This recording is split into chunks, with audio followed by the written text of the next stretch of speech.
જિલ્લા લીંબોઈ સીટના ઉમેદવાર તરીકે જ્યારે અમારી વરણી થઈ છે ત્યારે અમારા તાલુકા પંચાયતના ઉમેદવારોને રાત્રે ધાકધમકી આપીને લોભ લાલચ આપી તેથી અમે એક ગુપ્ત જગ્યાએ બેસી અને અત્યાર સુધીનો સમય પાસ કર્યો છે. રખિયાલ તાલુકા પંચાયતના સીટના ઉમેદવાર એવા કિરણબેન નવનીતસિંહ મકવાણા મારી બેઠી છે.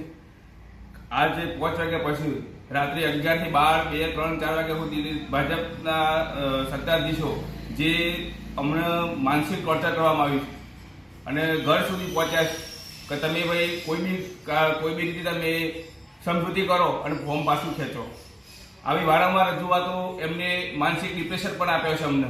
પણ અમે પક્ષના વફાદાર છીએ અને અમે પૂરજોશથી ચૂંટણી લડવાના છીએ અને પબ્લિકને અવાજ બનવાના છીએ અમે અને તમામ જનતાનો અવાજ બનીને આ ચૂંટણી ખરી રીતે અમે પાર પાડવાના છીએ અને અમે 4 તાલુકા સદસ્ય અને જિલ્લા પંચાયતના ઉમેદવાર અમે ત્યારે ખૂબ જંગી બહુમતીથી જીતવાના છીએ અને અમે ખરેખર આ ચૂંટણીનું એક પ્રકારનું હનન કહેવાય કે આ રીતે ધાક ધમકી આપવી એ ખરેખર ચૂંટણી પંચ પણ કાયદેસરની નોંધ લેવી જોઈએ અને ખરેખર વ્યાજબી વસ્તુ નથી.